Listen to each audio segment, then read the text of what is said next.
Welcome to Bhim PSC Academy. चलिए आज हम लोग देखने वाले हैं जनवरी में का करंट अफेयर्स। उसमें हम लोग पहला सेक्शन देखेंगे अंतरराष्ट्रीय करंट अफेयर्स के बारे में, फिर राष्ट्रीय करंट अफेयर, फिर मिसलेनियस। इस तरह से 3 पार्ट में एक एक वीक का करंट अफेयर्स जो है वो आपको मिलेगा। अगर आपको करंट अफेयर से कुछ लाभ होता है तो आप जो है हमारे चैनल को सब्सक्राइब कीजिए, लाइक कीजिए। अच्छा, ये करंट अफेयर्स का अगर आपको पीडीएफ चाहिए तो हाँ, डिस्क्रिप्शन में हमारे एप्लीकेशन का लिंक है, आप उसको डाउनलोड कर लीजिए और साथ ही साथ हमारे टेलीग्राम ग्रुप से भी आप लोग जुड़िए। चलिए हम लोग देखते हैं। अगर इसके अलावा भी आपको कोई और क्वेरी है तो आप ये हमारा नंबर है, व्हाट्सएप नंबर, इसमें आप हमको मैसेज कर सकते हैं। कोशिश करिएगा कि मैसेज करें, ठीक है। चलिए तो देख लेते हैं हम लोग अंतरराष्ट्रीय करंट अफेयर्स के बारे में, ठीक है। चलिए तो देखिए, चीन जो है दुनिया के ऐसे देशों में शामिल है जो अपने रोबोटिक्स नवाचार के लिए जो है वो जाना जाता है। तो इसने जो है 5 वर्ष की जो है योजना बनाई है, ठीक। इस योजना के तहत ये चाहता है चीन की 2025 तक, ठीक है, रोबोटिक्स इनोवेशन का हब बन जाए चाइना, ठीक। इसके लिए इन्होंने 5 साल के रोड मैप की क्या है घोषणा की। चाइना का जो उद्योग और सूचना प्रौद्योगिकी मंत्रालय है, इन्होंने खुलासा किया है कि जो चाइना की जो आय है रोबोटिक्स के क्षेत्र में इन 4 सालों में 2021 से लेकर 2025 के बीच लगभग उसमें 20% का जो है ग्रोथ देखने को मिलेगा। ऐसा ही उम्मीद कर रहा है चाइना का उद्योग एवं सूचना प्रौद्योगिकी मंत्रालय, ठीक है। 2016 से 2020 के अगर आसपास हम देखें चाइना का जो ग्रोथ था, उसमें औसत वृद्धि जो है 15% का दर्ज किया गया था। और अगर करंट ईयर के पिछले साल की अगर हम बात कर ले, 2020-21 की अगर हम बात कर ले, तो चाइना की जो रोबोटिक्स के फील्ड में जो आय हुई थी वो 15.69 अरब डॉलर को पार कर गई थी। अगर उनके करेंसी में देखें तो 100 अरब युआन इसको हम कह सकते हैं, ठीक है। 2025 तक दुनिया भर में रोबोटिक्स इनोवेशन का सेंटर बनने के अपने लक्ष्य को प्राप्त करने के लिए चाइना ने कुछ सुधार किए हैं। किसमें सुधार किए? सर्वो मोटर्स के क्षेत्र में और कंट्रोल पैनल जैसे आवश्यक जो इस क्या बोलते हैं रोबोटिक्स के फील्ड के लिए जो आवश्यक चीजें हैं, जो आवश्यक टेक्नोलॉजी है, उस पर उन्होंने सुधार किया हुआ है। 2021 में एक विश्व रोबोट रिपोर्ट आई थी, उसके अनुसार दक्षिण कोरिया, सिंगापुर और जापान जो है एशिया प्रशांत में शीर्ष स्वचालित देशों में ये शामिल रहे, ठीक है। नेक्स्ट चलते हैं। देखिए, संघाई में सबसे बड़े मेट्रो नेटवर्क का क्या कर दिया गया है, अपनी रैंकिंग को उसने बरकरार रखा है। हुआ ये है कि दुनिया का सबसे लंबा मेट्रो लाइन जो है चाइना में शुरू हुआ। कैसे शुरू हुआ? संघाई पहले भी अपने सबसे बड़े मेट्रो नेटवर्क के रूप में पहले ही विख्यात है संघाई, ठीक। तो उसने जो है 2 और नई मेट्रो लाइनें खोली हैं, लाइन नंबर 14 और लाइन नंबर 18 के नाम से। इन दोनों लाइनों के खुलने के बाद संघाई का जो मेट्रो नेटवर्क है उसकी कुल लंबाई 831 किलोमीटर हो गई, जो दुनिया में सबसे लंबी है। इसके अलावा चाइना में 2 लाइनों के खुलने से चाइना जो है पूरी तरह से स्वचालित मेट्रो लाइनों की कुल संख्या चाइना में 5 हो जाएगी। देखिए, स्वचालित मेट्रो लाइनों की संख्या कितनी हो जाएगी बोल रहे हैं? 5 हो जाएगी, ठीक। इन 5 स्वचालित मेट्रो लाइनों की संख्या जो है, इसके आधार पर अगर हम देखें तो इन 5 का जो लंबाई होता है वो 167 किलोमीटर होता है। ये भी दुनिया में सबसे पहले स्थान पर आता है। इस लंबाई का भी जो मेट्रो लाइन है, स्वचालित मेट्रो लाइन, वो जो है चाइना में सबसे ज्यादा। तो शहर में अब तक जो है 508 स्टेशन हो गए हैं 20 मेट्रो लाइनों को लेकर के, ठीक। शहर में 508 स्टेशन हो गए 20 मेट्रो लाइनों को लेकर के। इस 20 में 5 कैसे है? स्वचालित मेट्रो लाइन है। तो शंघाई जो है, शंघाई सबसे बड़ा मेट्रो लाइन नेटवर्क जो है स्थापित करने में सफल रहा है। तो चाइना में आखिरकार ये चीज भी शुरू हो गई। अगला देखते हैं। देखिए, फ्रांस में यूरोपीय संघ की अध्यक्षता को क्या ग्रहण किया हुआ है, ठीक। यूरोपीय संघ का जो है जो निर्माण हुआ, उसके बाद से यूरोपीय संघ का जो निर्माण हुआ उसके बाद से ये यहाँ पर घूर्णन अध्यक्षता जो है वो चलती है। ये इसमें ना 27 देश जो है इसमें शामिल होते हैं और 6-6 महीने में क्या बोलते हैं, यहाँ की अध्यक्षता जो है अलग अलग देश जो है वो उसको दिया जाता है। तो 1 जनवरी 2022 को यूरोपीय संघ परिषद की जो अध्यक्षता है वो फ्रांस ने ग्रहण कर ली है और ये 13वीं बार है कि जब फ्रांस ने यूरोपीय के मतलब संघ की अध्यक्षता ग्रहण की। तो इसकी अध्यक्षता ग्रहण करने के लिए कौन ग्रहण करता है? बेसिकली फ्रांस के राष्ट्रपति जो है वो इस पद को संभालते हैं। तो यूरोपीय संघ के जो राष्ट्रपति के रूप में फ्रांस ने जो अपना आदर्श वाक्य रखा, यूरोपीय संघ के राष्ट्रपति ने इसकी अध्यक्षता ग्रहण की, यानी फ्रांस ने इसकी अध्यक्षता ग्रहण की, तो उनका जो आदर्श वाक्य वो बहुत परीक्षा की दृष्टि से इंपॉर्टेंट है। उनका आदर्श वाक्य क्या है?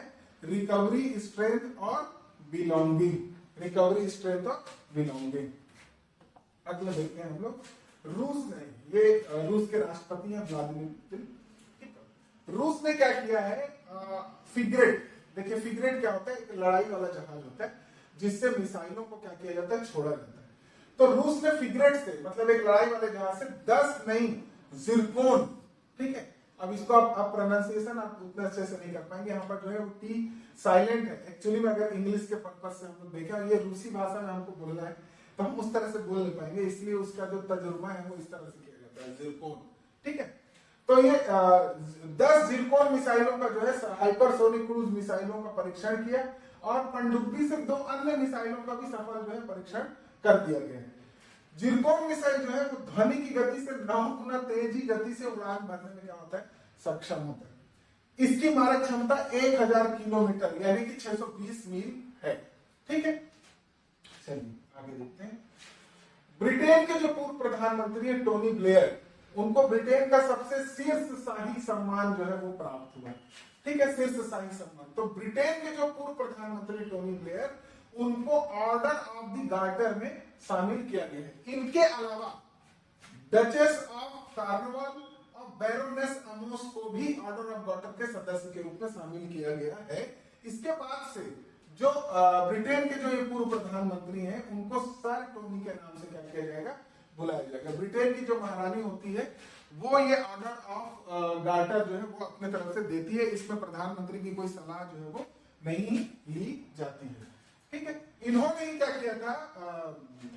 टोनी ब्लेयर ने क्या बोलते हैं, प्रसिद्ध जो इन्होंने जो डायना थी जो कि वेल्स की राजकुमारी थी, इनका एक प्रसिद्ध वाक्य था वेल्स की राजकुमारी के लिए। जब इनकी मृत्यु हो गई, डायना जो कि वेल्स की राजकुमारी थी, उनकी मृत्यु होने के बाद इन्होंने इसको लोगों की राजकुमारी कहना जो है, संबोधित करना जो है शुरू किया था। उस नाम से ये काफी जो फेमस हो गए थे। अब देखते हैं एप्पल। एप्पल जो है $3 ट्रिलियन के एम कैप हिट हासिल करने वाली दुनिया की पहली कंपनी बनी। एम कैप का मतलब होता है मार्केट कैपिटल,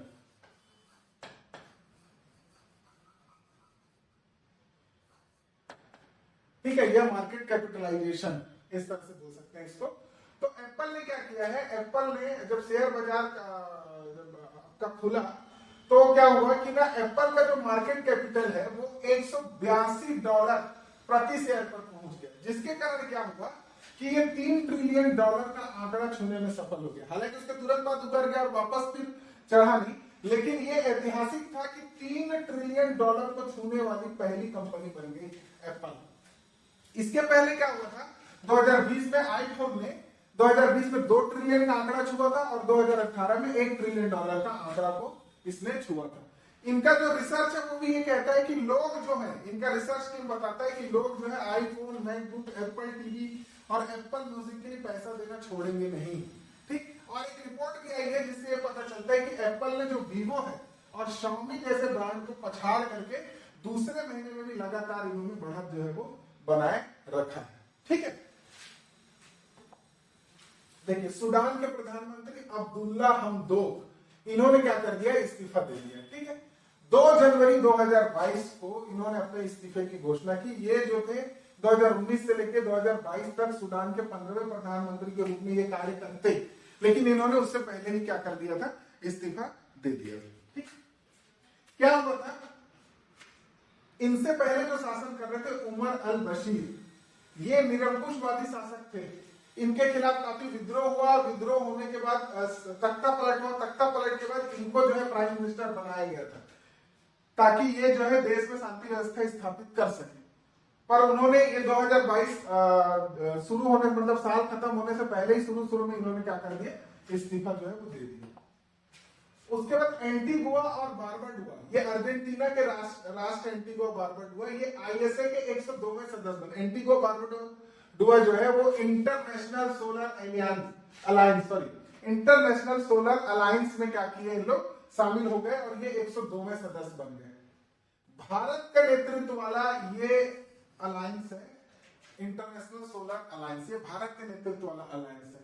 इसका जो मुख्य काम क्या है, हरित ऊर्जा पहल जो है इनका मुख्य काम है। इसके अलावा इसका काम अंतरराष्ट्रीय सौर गठबंधन है, ताकि प्रदूषण को कम किया जा सके और ज्यादा से ज्यादा नेचर पे डिपेंडेंसी जो है वो क्या बोलते हैं, बढ़ाई जाए। तो एंटीगुआ और बारबुडा के जो प्राइम मिनिस्टर हैं गैस्टन ब्राउन, इनके नेतृत्व में भारत के डॉक्टर के जी श्रीनिवास, ये वहां पे उच्चायुक्त हैं, इनके समक्ष में इन्होंने, गैस्टन ब्राउन ने क्या किया है, हस्ताक्षर जो है इस पर किया हुआ है।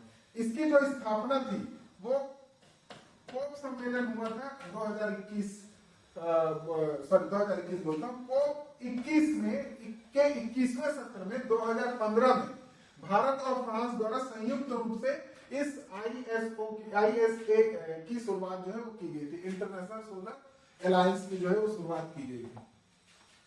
उसके बाद देखते हैं चीन की राजनयिक जो है झांग मी, उन्होंने संघाई कॉर्पोरेशन ऑर्गेनाइजेशन के नए महासचिव के रूप में अपना पद जो है वो ग्रहण किया। ये जो संघाई कॉर्पोरेशन ऑर्गेनाइजेशन है, इसमें टोटल 8 देश है। इन 8 देशों में देखिए भारत भी जो है वो शामिल है। ये जो संघाई कॉर्पोरेशन ऑर्गेनाइजेशन है, इसके महासचिव के तौर पर झांग मी को शामिल किया गया। ये जो है चीन के वरिष्ठ राजनयिक है। इन्होंने जो है पूर्व मंत्री व्लादिमीर नोरोव के स्थान पर 3 साल के लिए जो है अपना पदभार जो है वो ग्रहण किया है। ठीक, अभी जो है ये क्या होते हैं, चीन के राजदूत रहे, पर अब इन्होंने क्या कर लिया, संघाई कॉर्पोरेशन ऑर्गेनाइजेशन, यूरोपीय संघ में ये चीन के राजदूत थे, इन्होंने अब संघाई कॉर्पोरेशन ऑर्गेनाइजेशन की जो है सदस्यता जो है वो ले ली। ठीक है ना। इस SCO यानी संघाई कोऑपरेशन ऑर्गेनाइजेशन जो है उसके 8 देशों में देख लेते हैं। देखिए भारत है, कजाकिस्तान है, चाइना है और किर्गिज गणराज्य है, पाकिस्तान है, रूस है, तजाकिस्तान और उज्बेकिस्तान है। इन 8 सदस्यों के अलावा पर्यवेक्षक के रूप में 4 सदस्य हैं, सदस्य देश मतलब कि, और संवाद भागीदारी यानी कि डायलॉग पार्टनर के रूप में 6 और सदस्यों को जो है वो शामिल किया गया। भारत इसमें अगस्ता शिखर सम्मेलन में 2017 में शामिल हुआ था और 2022 जो है वो भारत के लिए महत्वपूर्ण इसलिए है क्योंकि 2022 से लेकर के 23 के अवधि में भारत जो है इस संघाई कोऑपरेशन ऑर्गेनाइजेशन की अध्यक्षता करेगा। ठीक है जी। नेक्स्ट अब देख लेते हैं ओपेक। ओपेक ने कुवैत के हैथम अल घिस को नया महासचिव क्या किया है, नियुक्त किया। ठीक, तो ओपेक क्या है, Organization of the Petroleum Exporting Countries. ठीक, ये जो है इसका जो है नया महासचिव नियुक्त किया गया है, किसको, हैथम अल घिस को। इन्होंने स्थान लिया है मोहम्मद बरकिंडो का।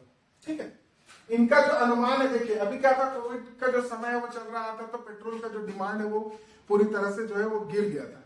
लेकिन अभी जब देशों की स्थिति में जैसे जैसे सुधार आ रहा है, तो आशा की किरण और जग रही है और काफी अच्छा डिमांड है अभी पेट्रोल का। उस समय में ये जो है हैथम अल घिस, इन्होंने जो है महासचिव का जो है पदभार जो है वो ग्रहण किया है।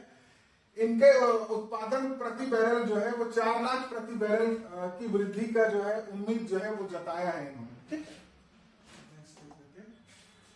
जस्टिस आयशा मलिक को पाकिस्तान की पहली महिला सुप्रीम कोर्ट जज के रूप में नियुक्त किया जाना लगभग अब तय हो गया है। यहाँ पे हुआ था, वोटिंग हुआ था, तो पहले जब वोटिंग हुआ था पिछले साल 9 सितंबर को, तो वोट जो है बराबर हो गया था दोनों तरफ 4-4। मगर इस बार क्या हुआ कि जो मुख्य न्यायाधीश है वहां के गुलजार अहमद, ठीक है, उन्होंने क्या बोलते हैं 5 के मुकाबले 4 वोट से इनको जो है समर्थन दे दिया, जिसके कारण अब इनका सुप्रीम कोर्ट का जज बनना लगभग क्या हो गया है, तय हो गया है। ठीक, तो ये आपका अंतरराष्ट्रीय था 1 हफ्ते का जनवरी का। ठीक, अगर आपको अच्छा लगता है तो हमारा चैनल लाइक करिए और सब्सक्राइब करिए और डिस्क्रिप्शन में जो है वो हमारी एकेडमी का लिंक है, ऐप का लिंक है, उसको आप जरूर से डाउनलोड कीजिए। ये एकदम फ्री ऑफ कॉस्ट आपको मिलेगा, फ्री PDF इसका मिलेगा, और साथ साथ हमारे टेलीग्राम चैनल को भी ज्वाइन करिएगा। Thank you.